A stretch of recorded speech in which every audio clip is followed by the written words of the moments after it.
let's talk about death. You guys know I love this subject. In all seriousness, we're going to talk about death, probate, and debt. That's right, everybody. I want to give you an update on the Class A motorhome. I still have to wait at least another 2 weeks before the repossession is going to happen with the bank. But I do have some good news. So I will share that with you guys before we're all done today.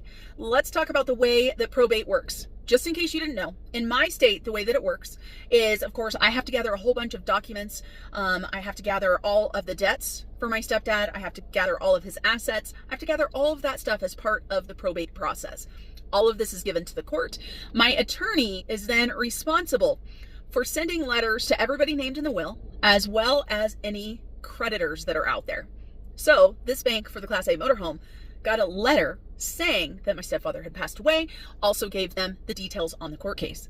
Another thing that has to happen is there has to be a publication in a newspaper, and it runs, I think, like once a week, and it has to run for 60 days. So it can be in a paper newspaper, it can be in an online newspaper, whatever, but it has to run. So that's 60 days as part of the probate process.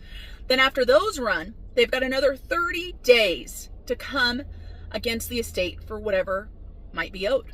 Well, the good news is, you guys, last Friday was the 90-day deadline. This bank not only has not repossessed the motorhome like I asked them 2 months ago, but they also haven't come against the estate for anything. What this means is, well, yes, they could still come against the estate.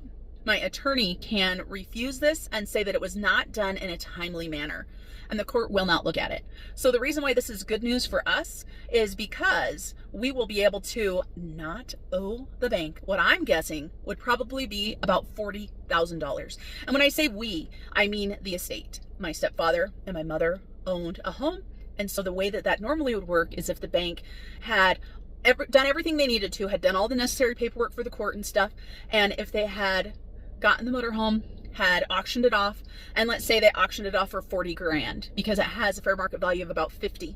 And of course, most of the time at these types of auctions, it's dealerships that are going, to get stuff to make money. So that would mean $43,000 would still be owed. Now, you guys, they're not able to do that because they missed the deadline. So even though it was a pain in the butt, and it's still a pain in the butt, makes me happy because that means that can go somewhere else and can do something else for our family. All right, you guys, I will keep you updated. I'll let you know what's going on, if there are any changes made. And the next time I'm going to talk to you guys about having assets released before the probation process is over. All right, you guys, have a great day. Remember to keep on smiling. Bye, everybody.